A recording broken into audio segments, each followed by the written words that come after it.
Hi friends, welcome to our YouTube channel Tnpsc GS. In the video la namma 8th term la science la unit 2 தான் பார்க்க போறோம். So அது force and pressure. அதோட first half video already upload பண்ணிட்டேன். இப்போ நம்ம second half video பார்க்கலாம். So அது upload பண்ணும்போது நான் லாஸ்ட்ல ரெண்டு questions வந்து கேட்டிருந்தேன். So அதோட ஆன்சரை வந்து பார்ப்போம். Why dams are made stronger and broader at the bottom than at the top? Why dams are made stronger and broader, அதாவது thicker at the bottom than at the top அப்படின்னு கேட்டிருக்காங்க. எதனால வந்து பாட்டம்ல ரொம்ப திக்காவும் டாப்ல வந்து அந்த மாதிரி திக் இல்லாம பண்ணிருக்காங்க அப்படின்னு கேக்குறாங்க.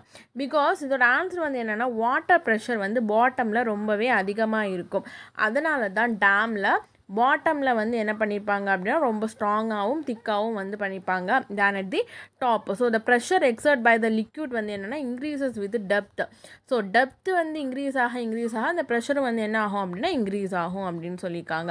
ஸோ அதனால தான் என்ன பண்ணியிருப்பாங்க அந்த டேமோட பாட்டமில் ரொம்ப திக்காக வந்து போட்டிருப்பாங்க. ஸோ அடுத்து வந்து என்ன கொஸ்டின் இருக்குது, why do scuba divers wear a special suit while they go into deep sea level?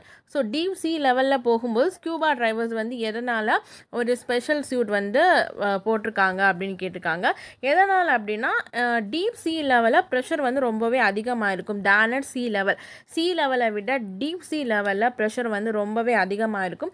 அதனால் ஒரு எக்ஸ்டர்னல் ப்ரெஷர்லேருந்து அவங்கள ப்ரொடெக்ட் பண்ணணும் அப்படிங்கிறதுக்காக அவங்க ஸ்பெஷல் சூட்ஸ் வந்து என்ன பண்ணியிருப்பாங்கன்னா வியர் பண்ணியிருப்பாங்க. ஸோ நெக்ஸ்ட் வந்து பாஸ்கல்ஸ் லா. ஸோ பாஸ்கல் விதி இதில் வந்து ஆக்டிவிட்டி ஒன்று கொடுத்துருக்காங்க, அதை பார்த்துக்கோங்க. Take a rubber ball and fill it with water, make tiny holes on it surface with a pin at different points, press anywhere on the ball, what do you observe அப்படின்னு கேட்டிருக்காங்க. சரியா, ஒரு பாலை எடுத்துகிட்டு அதில் வந்து நிறைய தண்ணியை வந்து ஃபில் பண்ணிக்கோங்க. நெக்ஸ்ட் வந்து என்ன பண்ணணும்னா ஒரு பின் யூஸ் பண்ணி நிறைய இடத்துல வேறு இடத்துல சின்ன சின்ன டைனி ஹோல்ஸை வந்து போட்டுக்கோங்க. அதுக்கப்புறம் ஏதாவது ஒரு பாயிண்டில் வச்சு நீங்கள் ப்ரெஸ் பண்ணிங்கன்னா என்ன நடக்கும் அப்படின்னு கேட்டிருக்காங்க. ஸோ என்ன நடக்கும் அப்படின்னா நம்ம ஓட்டை போட்டோம் இல்லையா டைனி ஹோல்ஸ், ஸோ அந்த எல்லா ஹோல்ஸ் வழியாகவும் அந்த வாட்டர் வந்து எக்ஸர்ட் ஆகும். ஓகே, வெளியே வந்துடும். ஸோ எல்லா டைரக்ஷன்லேருந்து வெளியில் வர வாட்டர் வந்து என்னென்னா ஈக்குவலாக இருக்கும். சரியா, அதுதான் வந்து என்னென்னா பாஸ்கல் லா அப்படின்னு சொல்லியிருக்காங்க. ஸோ இந்த எதனால் அப்படின்னா நம்ம வந்து ஒரு இடத்துல ப்ரெஷர் கொடுக்கும்போது அந்த லிக்யூட் வந்து என்ன ஆகும்னா ஈக்குவலாக டிரான்ஸ்மிட் ஆகும், எல்லா டைரக்ஷன்லேயும் ஈக்குவலாக டிரான்ஸ்மிட் ஆகும். ஸோ இதை வந்து ஃபஸ்ட்டு சொன்னது யார் அப்படின்னா பிளேசி பாஸ்கல் அப்படிங்கிறவங்க. ஸோ அதனால தான் இந்த லாக்கு என்ன பேர் பாஸ்கல் லா அப்படின்னு வந்து பேர் வச்சாங்க. Pascal law states that the pressure applied at any point of a liquid at rest in a closed system will be distributed equally through all direction of the liquid. So ஒரு closed சிஸ்டத்தில் நம்ம வந்து ஒரு லிக்விடை fill பண்ணோம் அப்படி தானே, இந்த rubber பாலில் நம்ம லிக்விடை ஃபில் பண்ணி ஒரு பாயிண்டில் எந்த ஒரு பாயிண்டில் நீங்கள் வந்து அழுத்தம் கொடுத்தாலுமே நம்ம ஹோல் போட்டோம் இல்லையா, ஸோ எல்லா ஹோல் வழியாகவும் வெளியே வர அந்த வாட்டர் வந்து ஒரு லிக்விட் வந்து என்னென்னா ஈக்குவலாக டிரான்ஸ்மிட் ஆகும் அப்படின்னு வந்து சொல்லியிருக்காங்க. So Pascal law states that the pressure applied at any point of a liquid at rest. So அந்த எந்த பாயிண்டில் நீங்கள் வந்து ப்ரெஷர் கொடுத்தாலுமே அது வெளியில் வர்றது வந்து ஈக்குவலாக இருக்கும் அப்படின்ட்டு சொல்லியிருக்காங்க.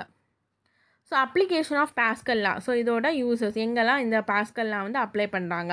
இன் automobile service station the vehicles are lifted upward using the hydraulic lift which works as per Pascal law. So எங்கே யூஸ் பண்ணுறாங்க அப்படின்னா ஆட்டோமொபைல் சர்வீஸ் ஸ்டேஷனில் வந்து இதை வந்து யூஸ் பண்ணுறாங்க. ஓகேவா, ஸோ அது எதை வச்சு வந்து அந்த கார் எல்லாமே லிஃப்ட் பண்ணுறாங்கன்னா ஹைட்ராலிக் லிஃப்ட். ஸோ இந்த ஹைட்ராலிக் லிஃப்ட் வந்து எதை பேஸ் பண்ணி இருக்குன்னா பாஸ்கல் லாவை பொறுத்து இருக்குது. Automobile brake system works according to Pascal law. So automobile brake system ஓகேவா, ஸோ அந்த ஸ்பீட் பிரேக்கெல்லாம் இருக்குல்ல, இதெல்லாமே வந்து இந்த பாஸ்கல் லாவோட அடிப்படையில் தான் செயல்படுகிறது. The hydraulic press is used to compress the bundles of cotton or cloth so as to occupy less ஸ்பேஸா. ஸோ இந்த பஞ்சு அல்லது அந்த கிளாத்ஸ் எல்லாம் இருக்கு இல்லையா ஆடைகள், ஸோ மிக குறைவான இடத்தை அடைத்து கொள்ளும் வகையில் அவர்கிட்ட வந்து நல்லா ரொம்ப ப்ரெஷர் கொடுத்து அழுத்தி வைப்பாங்க. ஸோ இது எதை டிபெண்ட் பண்ணியிருக்கு அப்படின்னா இந்த பாஸ்கல் லாவை பொறுத்து தான் இருக்குது. நெக்ஸ்ட் வந்து surface tension. So surface tension அப்படின்னா பரப்பு இழுவிசை. ஸோ இதில் ஒரு ஆக்டிவிட்டி கொடுத்துருக்காங்க, ஸோ அதை பாருங்கள். Take some water in a beaker and spread a tissue paper on the surface of the water. Gently place the paper clip on the tissue paper.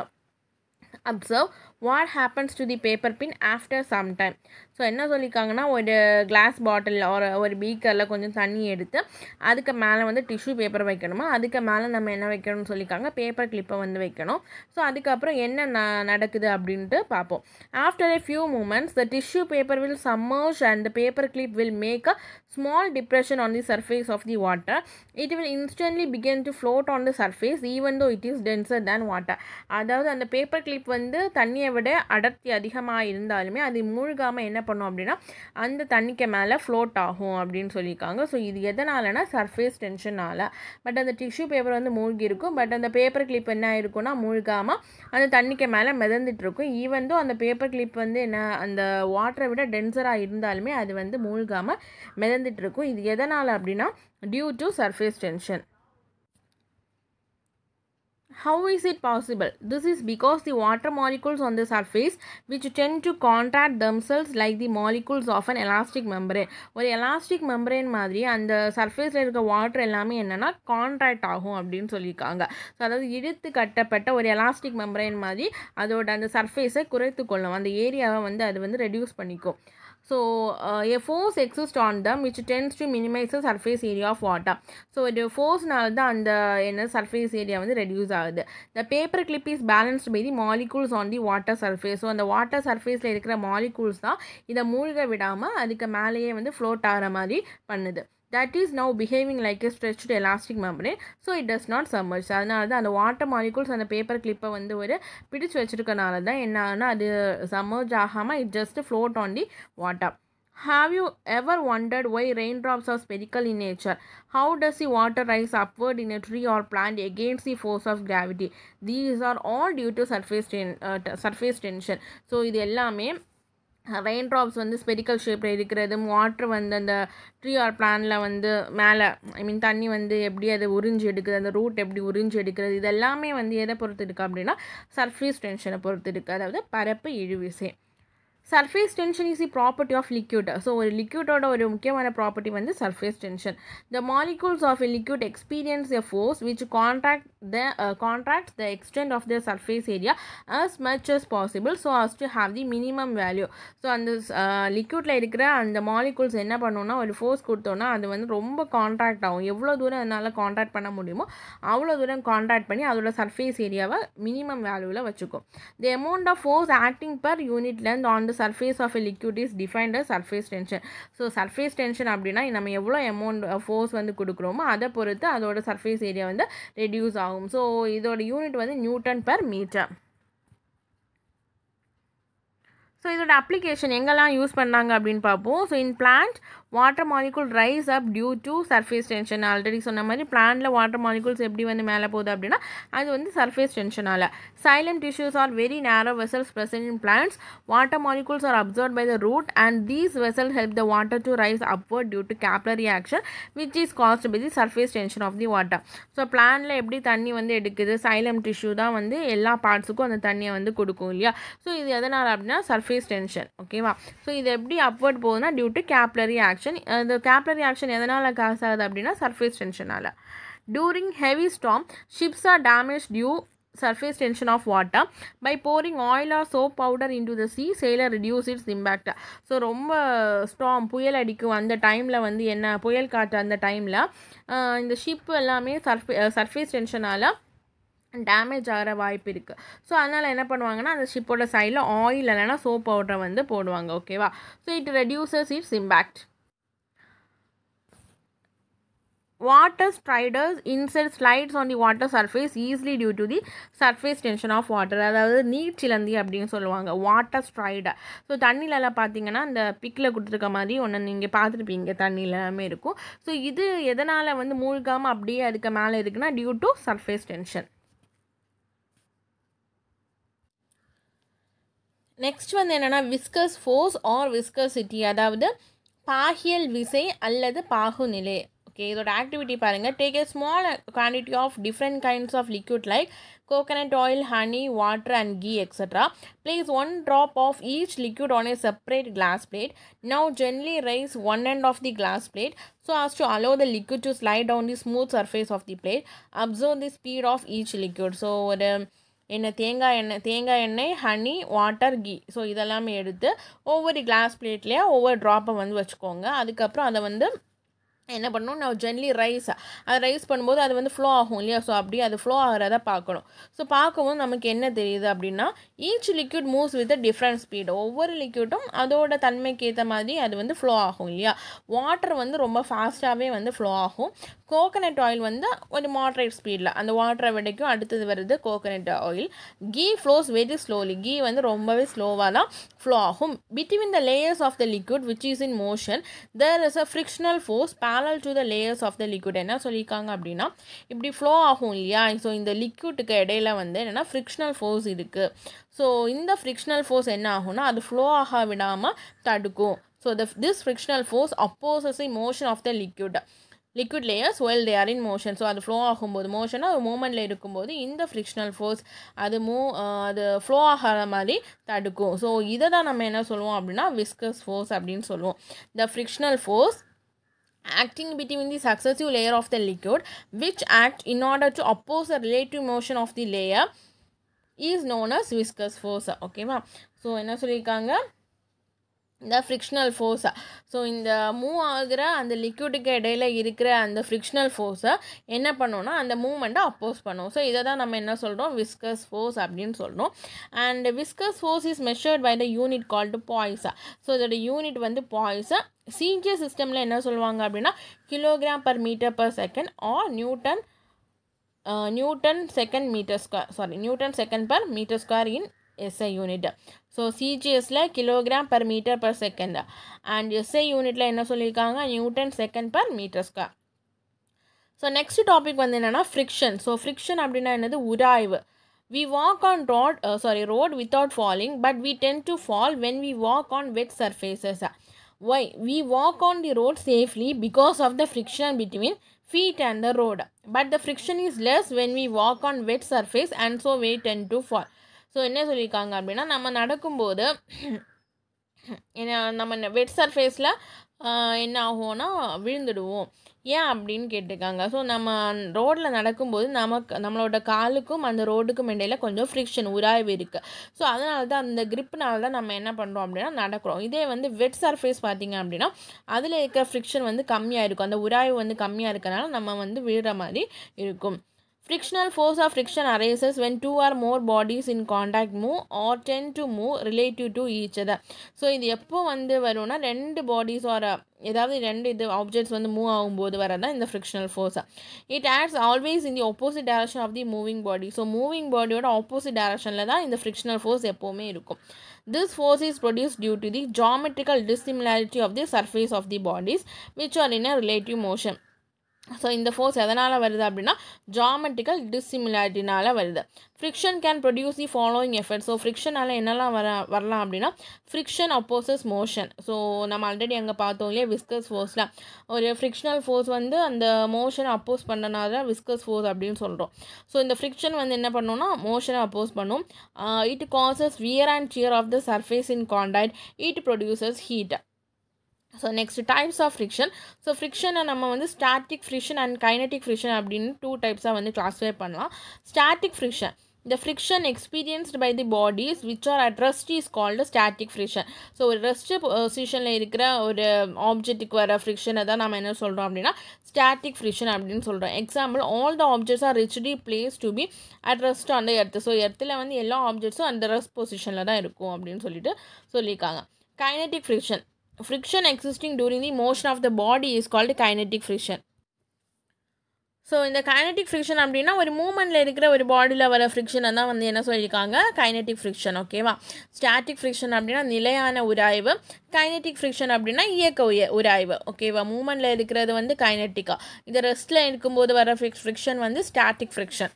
When a body slides over the surface of another body, the friction acting between the surface in contact is called sliding friction. அதாவது ஏதாவது objects R பொருட்கள் வந்து இயக்கத்தில் இருக்கும்போது ஏற்படும் உராய்வு இயக்க உராய்வு அப்படின்ட்டு சொல்லுறாங்க.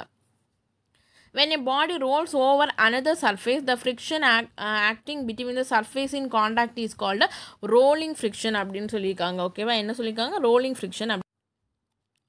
ஸோ ரோலிங் ஃப்ரிக்ஷன் அப்படின்னா ஒரு ஆப்ஜெக்ட் இன்னொரு ஆப்ஜெக்ட்டுக்கு மேலே ரோல் ஆகும்போது. ஸோ இது அதாவது இந்த கைனட்டிக் ஃப்ரிக்ஷன் வந்து நான் என்ன சொன்னேன், இயக்க உராய்வு. அதாவது ஒரு ஆப்ஜெக்ட் வந்து மூவிங்கில் இருக்கும்போது வர அந்த ஃப்ரிக்ஷன் தான் இயக்க உராய்வு, அதாவது கைனட்டிக் ஃப்ரிக்ஷன். அண்ட் இது வந்து 2 டைப்ஸ் ஆஃப் கிளாஸிஃபை பண்ணியிருக்காங்க. ஸோ ஒன்று வந்து ஸ்லைடிங் ஃப்ரிக்ஷன், இன்னொன்று வந்து என்னென்னா rolling friction. So sliding friction அப்படின்னா நழுவு உராய்வு அப்படின்னு சொல்லுவாங்க. அண்ட் ரோலிங்னா உருளும் உராய்வு. ஸோ நான் இது சொல்ல மறந்துட்டேன். when a body slides over the surface of another body, the friction acting between the surface in contact is called sliding friction. So அதாவது ஒரு பொருள் மற்றொரு பொருளோட மேற்பரப்பில் நழுவும் போது, ஸ்லைட் ஆகும்போது வர்றது sliding friction. when a body rolls over another surface, ஒரு ஆப்ஜெக்ட்டுக்கு மேலே இன்னொரு ஆப்ஜெக்ட் உருளும் போது வர்றது வந்து ரோலிங் ஃப்ரிக்ஷன். ரோலிங் ஃப்ரிக்ஷன் வந்து ஸ்லைடிங் ஃப்ரிக்ஷனை விட லெஸ்ஸாக இருக்கும். That is why wheels are provided in vehicle, trolleys, suitcases extra. அதனால தான் அந்த என்னது ட்ராலி வெஹிக்கிள்ஸ் எல்லாமே வீல்ஸ் வந்து ப்ரொவைட் பண்ணியிருக்காங்க அப்படின்னு சொல்லியிருக்காங்க. Factors affecting friction. ஸோ இது உராய்வை வந்து பாதிக்கும் காரணிகள் வந்து என்ன அப்படின்னு பார்ப்போம். ஃபர்ஸ்ட் வந்து nature of the surface, next வந்து weight of the body, and next வந்து area of contact. So first வந்து nature of a surface. Moving an object on a rough surface will be difficult, but we can easily move it on a smooth surface. It is because friction varies between the surface. ஒரு ஆப்ஜெக்டை வந்து rough கரடுமுடான ஒரு சர்ஃபேஸில் move பண்ணுறது ரொம்பவே கஷ்டமாக இருக்கும், but ஒரு ஸ்மூத்தான இடத்துல மூவ் பண்ணுறது ரொம்பவே ஈஸியாக இருக்கும். ஸோ இது எதனால் அப்படின்னா அந்த ரெண்டு சர்ஃபேஸுக்குமே வந்து என்னென்னா ஃப்ரிக்ஷன் வந்து வேரி ஆகும். ஸோ இதான் வந்து காரணம். Weight of the body. It is easy to pedal your cycle without any load on its carrier. With a load placed on its carrier, it is difficult to move it because the weight on the carrier increases the friction between the surface of the tire and the road. So இந்த சைக்கிளை நம்ம ஓட்டிகிட்டு போகிறோம், தனியாக ஓட்டிகிட்டு போகிறோன்னா அது வந்து ஈஸியாக வந்து ஓட்டிகிட்டு போகலாம். இதே வந்து ஏதாவது லோடு இருந்துச்சுன்னா நமக்கு வந்து கொஞ்சம் ஹெவியாக ஃபீல் ஆகும். அண்ட் எதனால் அப்படி ஃபீல் ஆகுதுன்னா அந்த சர்ஃபேஸ் ஆஃப் த டயருக்கும் ரோடுக்கும் இருக்கிற அந்த ஃப்ரிக்ஷன் வந்து இன்க்ரீஸ் ஆகிருக்கும். ஓகேவா, இந்த லோடுனால இன்க்ரீஸ் ஆகிருக்கும். ஸோ அதனால தான் வந்து அதில் வந்து நமக்கு அப்படி ஃபீல் ஆகுது. நெக்ஸ்ட் வந்து area of contact. For a given weight, the friction is directly related to the area of contact between the two surfaces. If the area of contact is greater, then the friction is greater. என்ன சொல்லியிருக்காங்க, இந்த friction வந்து டைரெக்டாக வந்து proportional to area of காண்டாக்டாக. So அப்போ friction increase ஆனால் ஏரியாவும் இன்க்ரீஸ் ஆகும், ஃப்ரிக்ஷன் கம்மியானால் ஏரியாவும் கம்மியாகும். ஓகேவா. A road roller has a broad base, so it offers more friction on the road. So road ரோலரோட பேஸ் வந்து ரொம்பவே ப்ராடாக இருக்கும். ஸோ இதனால் நிறைய ஃப்ரிக்ஷன் வந்து இருக்கும். பட் சைக்கிளோட அந்த cycle has a least friction since the area of contact of the tyre with the surface of the road is less. Cycle டயருக்கும் அந்த ரோடோட ஏரியா ஆஃப் காண்டாக்டும் கம்மியானது தானே இருக்கும். ஸோ அதனால தான் வந்து அதுக்கு என்னென்னா லெஸ் ஃப்ரிக்ஷன் இருக்குது அப்படின்னு சொல்லியிருக்காங்க. இந்த ரோடு ரோலருக்கும் வந்து greater friction. So advantages of friction. Friction is necessary in our day-to-day activities. It is desirable in most of the situation of our daily life. So friction வந்து நமக்கு ரொம்பவே நம்ம டெய்லி லைஃப்பில் நம்ம யூஸ் பண்ண மாதிரி ஒன்று தான். We can hold objects in our hand. எதனால் நம்ம வந்து ஏதாவது ஆப்ஜெக்ட்ஸை கையில் பிடிக்கிறோம் அப்படின்னா due to friction. We can walk on the ரோடில் வந்து நமக்கு நடக்க முடியுது அப்படின்னா அது வந்து ஃப்ரிக்ஷனால். The friction between the footwear and the ground help us to walk without slipping. So நம்ம செருப்பு போட்டு நடப்போம், செருப்புக்கும் அந்த கிரவுண்டுக்கும் இடையில இருக்கிற ஃப்ரிக்ஷனால் தான் நம்ம வந்து ஸ்லிப் ஆகாமல் நடக்கிறோம். Writing on the paper with a pen is easy due to friction. பேப்பரும் பென் வச்சு எழுதுவோம் இல்லையா. ஸோ பேப்பரில் பென் வச்சு எழுதுறது எதனால் ஈஸி அப்படின்னா ஃப்ரிக்ஷனால். Automobile can move safely due to friction between tyres and roads. So வண்டியெல்லாம் போகுது இல்லையா ரோட்டில், டியூ டு ஃப்ரிக்ஷனால் தான் சேஃபாக வந்து போகிறது. Brakes can be apply due to frictional resistance on brake shoes. So நம்ம பிரேக் அப்ளை பண்ணுறதுனால ஃப்ரிக்ஷனல் ரெசிஸ்டன்ஸுக்கு. We are able to light a matchstick, sew close, tie a knot or fix a nail on the wall because of the friction. So இது எல்லாமே வந்து எதனாலனா ஃப்ரிக்ஷனால். Though friction make our life easy, it has some negative effect also. ஈஸியாக இந்த ஏதாவது ஒரு coin எடுத்தாலே ரெண்டு சைடு இருக்கும். அதே மாதிரி இந்த ஃப்ரிக்ஷனுக்கும் வந்து 2 சைட்ஸ் இருக்கும். ஒன்று வந்து பாசிட்டிவ் அட்வான்டேஜ் பார்த்தோம், இப்போ வந்து நம்ம டிஸ்அட்வான்டேஜ் என்ன இருக்குது அப்படின்னு பார்ப்போம். Friction wear out the surface rubbing with each other like screw and gear in machine or soles of shoes. So என்ன சொல்லியிருக்காங்க அப்படின்னா இந்த மெஷின்ஸில் எல்லாமே வந்து ஒன்றோட ஒன்று உராயும் போது அது வந்து தேய்மானம் அடையும் அப்படின்னு சொல்லியிருக்காங்க. An excess amount of effort has to be given to overcome the friction while operating a machine. This lead to wastage of energy. So நம்ம இந்த ஃப்ரிக்ஷனை வந்து தவிர்க்கிறதுக்காக ரொம்பவே வந்து நம்ம எஃபோர்ட் வந்து போட வேண்டியிருக்கு. இதனால எனர்ஜி வந்து வேஸ்ட் ஆகுது அப்படின்னு சொல்லியிருக்காங்க. ஃப்ரிக்ஷனால் ஹீட் வந்து ப்ரொடியூஸ் ஆகும். ஸோ இந்த ஹீட் வந்து மெஷினை வந்து டேமேஜ் ஆகலாம். ஓகேவா? Increasing and decreasing friction. Area of contact. Friction வந்து ஆல்ரெடி சொன்ன மாதிரி ஏரியாவை பொறுத்த வரைக்கும் டைரக்ட்லி ப்ரொபோஷனல். ஃப்ரிக்ஷன் இன்க்ரீஸ் ஆனால் ஏரியா ஆஃப் காண்டாக்ட் வந்து இன்க்ரீஸ் ஆகும். For example, brake shoes in a cycle have to be adjusted so that they are as close as possible to the rim of the wheel in order to increase the friction. friction increase பண்ணுறதுக்காக brake shoe சைக்கிளில் இருக்கிற break ஷூவை வந்து என்ன பண்ணணும்னா adjust பண்ணணும் அப்படின்னு வந்து சொல்லியிருக்காங்க. using lubricants, a substance which reduce a frictional force is called lubricant. இந்த frictional force reduce பண்ணுறது தான் நம்ம என்ன சொல்லுவோம் அப்படின்னா lubricant அப்படின்னு வந்து சொல்லுவோம். எக்ஸாம்பிள் பார்த்தீங்கன்னா grease, coconut oil, graphite, castor oil, etc. So இந்த lubricant fill up the gas in the irregular surface between the bodies in contact. This provide a smooth layer, thus preventing a direct contact between the rough surface. So நம்ம oil போடுவோம் இல்லையா, உராய்வு, அதாவது இந்த friction ரெண்டு bodies வந்து உராயும் போது ஏற்படுற ஃப்ரிக்ஷனால் சம் சவுண்ட்ஸ் எல்லாமே வரும். ஸோ அது வந்து ஸ்மூத்தாக வந்து மூவ் ஆகணும் அப்படின்னு நம்ம ஆயில் கிரீஸ் எல்லாமே போடுவோம். ஸோ அது வந்து என்ன பண்ணணும்னா இதை வந்து ப்ரிவென்ட் பண்ணும். ஓகே, frictional force வந்து prevent பண்ணும். using ball bearing, since rolling friction is smaller than sliding friction. Already சொன்ன மாதிரி rolling friction வந்து sliding friction விடைக்கும் ஸ்மாலாக இருந்தாலும் sliding is replaced by rolling with the usage of ball bearing. So அந்த sliding friction நம்ம எப்படி replace பண்ணலாம் அப்படின்னா rolling frictionனால் replace பண்ணலாம் using ball bearing வச்சு நமக்கு வந்து ரீப்ளேஸ் பண்ணலாம். ஸோ உருளும் உராய்வு தானே rolling friction. So for the same reason lead shots are used in the bearing of cycle hub. இதனால தான் சைக்கிள் ஹப்பில் என்ன பண்ணுறாங்க அப்படின்னா லெட் ஷார்ட்ஸ் வந்து யூஸ் பண்ணுறாங்க அப்படின்ட்டு சொல்லியிருக்காங்க. ஸோ இந்த லெசன் இவ்வளோ தான். உங்களுக்கு இந்த வீடியோ பிடிச்சிருந்துச்சுன்னா லைக் பண்ணுங்கள், சப்ஸ்கிரைப் பண்ணுங்கள், ஷேர் பண்ணுங்கள். தேங்க்யூ.